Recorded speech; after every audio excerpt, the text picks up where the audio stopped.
now I want to talk about something called the cost of ownership. And in particular, this video was triggered by what I consider to be a tragic combination of events.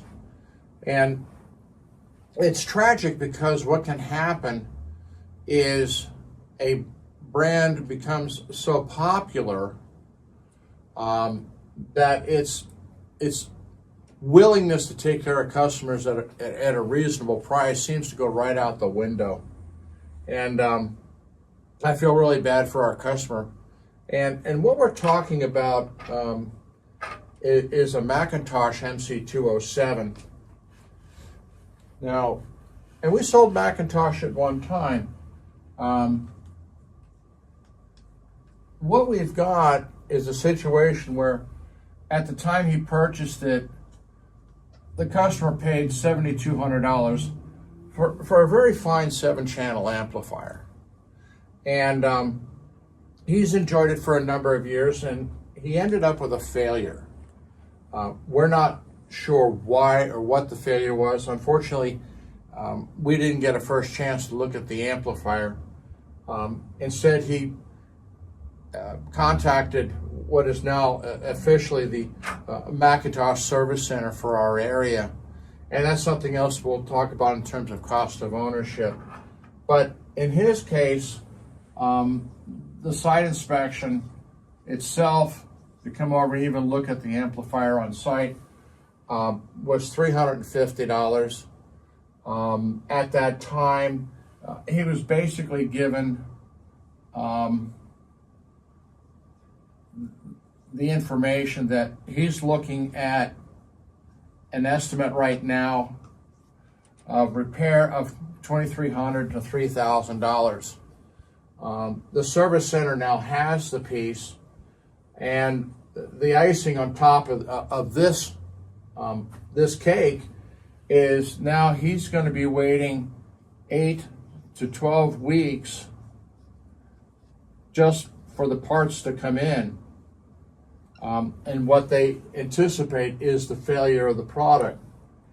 And of course, anytime you're talking about service, known failures on boards and such can be fairly easy to spot. There may be circuitry that known notorious for failure, but getting the replacement parts is no guarantee that other parts either leading to it, which may have caused the failure, or parts thereafter didn't suffer the consequences of the failure itself. I don't know, and I'm not going to speculate on why we got this picture.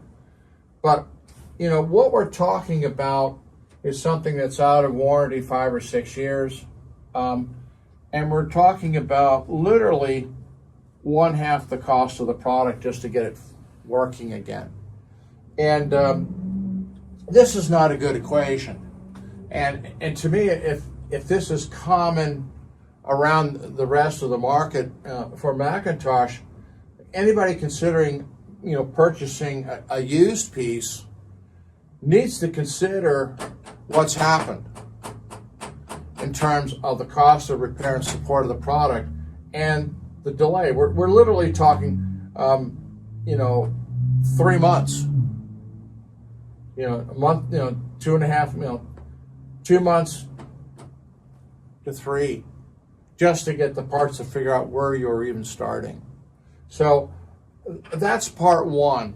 Now, the next aspect I want to talk about, because we talked about the cost of ownership, and the cost of ownership, can include repairs and costs. We expect that on our cars and such. But the next aspect is what I call the length of ownership. And this becomes really important to us, particularly when you're buying a very expensive premium product. And, it's one thing to spend, $40 on a firework that goes boom in the sky and you're happy. It's another thing to spend $4,000, $5,000, $6,000, and a few years later it goes boom and it's dead. And I had another situation again with McIntosh where we had one of the surround sound processors, and what happened was the HDMI board actually collapsed. It failed completely. Now, interestingly enough, it really wasn't a McIntosh board. It was actually a Marantz board. The unit was pretty much a Marantz unit packed inside of a Mac box. And I was able to track down the board, although there must have been something going on by McIntosh because it was a Rev A board rather than a straight board. So I don't know whether that related to the fact of where one of the HDMI outputs was routed to the back or routed to the front, because that was the difference between the Marantz unit at that time period as the Mac was made. I'm sure Mac put a much better power supply in it, don't get me wrong, and probably did some nice things there. But when you have a processor that someone buys it with an intention of it being a long-term piece, and it fails in a critical area, to slam into the fact that so many of those boards failed, that there are no replacements, that's a real problem. And we're talking about the length of ownership. And it's particularly sad to me because traditionally you had the 0 to 90 days.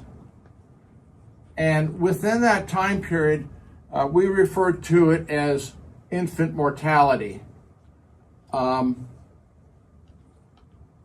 other words, something wasn't quite right from the beginning and a part failed. And this is something, no matter what you buy, you have this occurrence. And hopefully you're buying from somebody where the amount of this or the percentage of this is fairly small. And usually it is. So don't think that you're being singled out for being sold a piece of crap. Once you get past the 90-day mark, you usually have a life expectancy 5 to 10 years plus. Somebody like Bryston Electronics, on the other hand, essentially has been guaranteeing their products in performance for 20 years. But a lot of people, when they're spending major dollars, they're looking at it as a final purchase. I'm spending this once. I'm not spending this amount of money, to get 3 years, sort of thing. And so in the case of this customer, a nice theater system, it was essentially ash canned because there was no HDMI capability whatsoever. We ended up replacing it with a very lovely piece, from Marantz themselves. But we felt so bad about, his essentially not getting really long-term enjoyment that we sold it at quite a substantial discount to him. And anybody who checks my eBay will know where I offered that unit at a price, saying the HDMI is toast. If you want a preamp cheap, for music and anything else, well, here you go. And that was that. But the length of ownership, really comes into the big question called enjoyment. Because nobody is interested in spending a major amount of money for short-term enjoyment. Well, maybe you bought, Taylor Swift, tickets or something like that, but that's a very special event. That's a one-time event sort of thing. But otherwise, when you spend major money, you're really looking for the 10-year plus. And for those people who have taken issue with my talking about buying equipment from the 70s, the used gear. One of the things of the 70s, particularly the 70s equipment, it really had a very long length of life because it was meant to last. And so I can't quibble with that, except that 20 years from let's say 1970, it was 1990. Now we're into everything else failing, like me, an old man with joints and everything else. It just happens. And so the only thing that makes this short term here the problem is what either the movie or broadcast television industry does, because both of these groups have been changing the way things are done in the video world. We went from composite to Super VHS to DVI to HDMI in terms of how you connect things, and then started to change Dolby Pro, Dolby Pro Logic, Dolby this, Dolby that, DTS this, DTS that, and all of these changes in the audio formats all along the way, principally run by the movie side. So that kind of put pressure on the life of something in terms of video processing. And we weren't happy about it either, per se. Telling somebody that they bought something 4 years ago wouldn't play the latest this or the latest that because of this moving target, and neither how the audio is reproduced or how you could even connect to it. So that's why you find 7,000 very inexpensive home theater receivers out there with component video attachment. And of course, it's all NTSC, and you can't even get an NTSC TV. So that's the end of that. So you got yourself a nice stereo tuner for the garage, and that calls it a day. But we're talking about the length of ownership. So now we're going to put the cost of ownership and the length of ownership together. And it comes down to this. It equals the value of the ownership. And,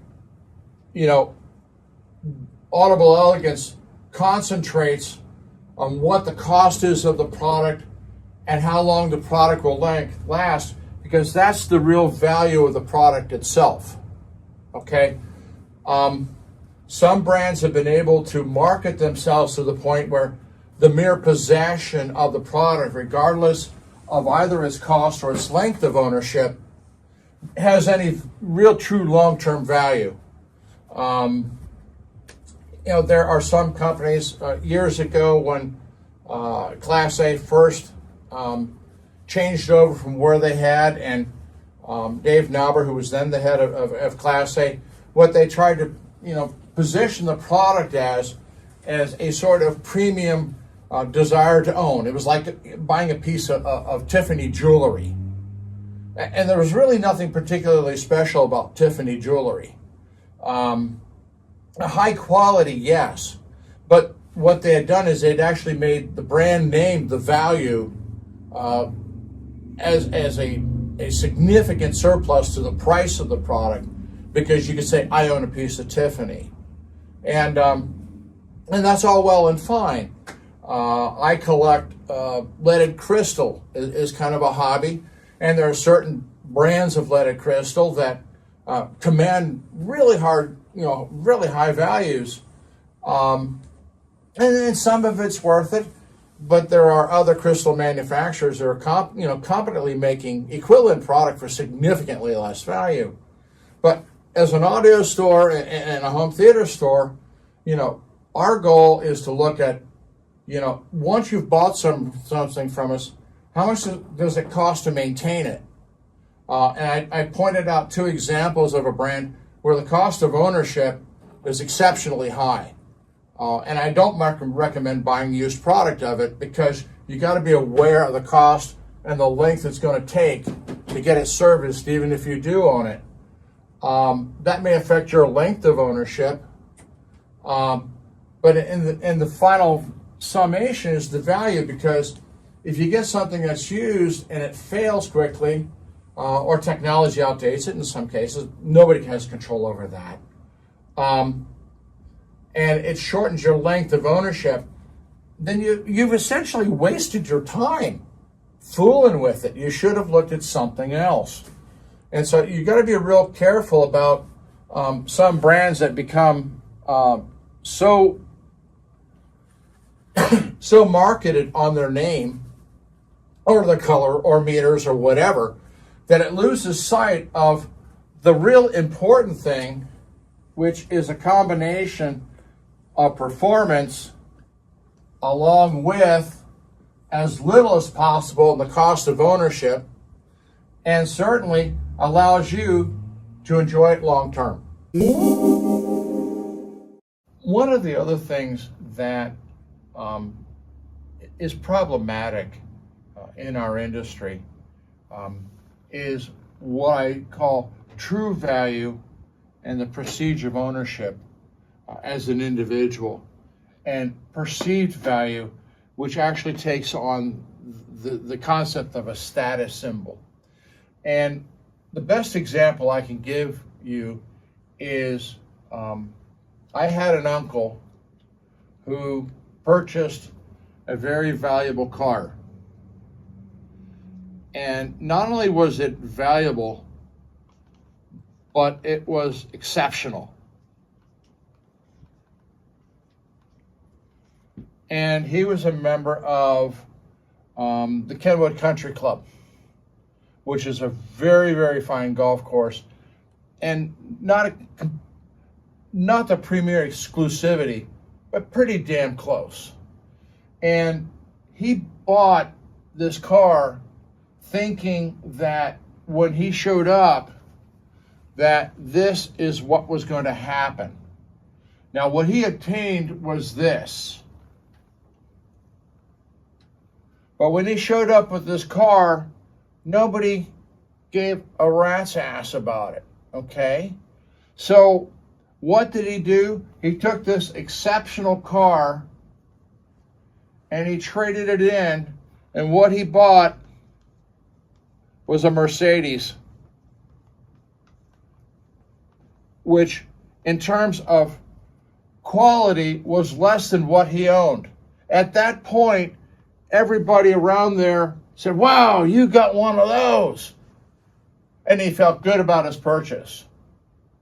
The truth of it is he wound up with something of a lower quality automobile, but he was recognized by his friends. "Oh, you have one of those. Welcome to the club."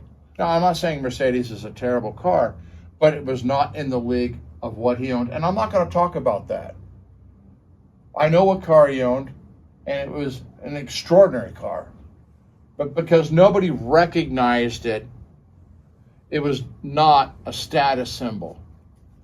Now, if you're going to buy stuff for yourself, and we've talked about the other qualities, you've got to decide, are you buying it for you, or are you buying it for your friends?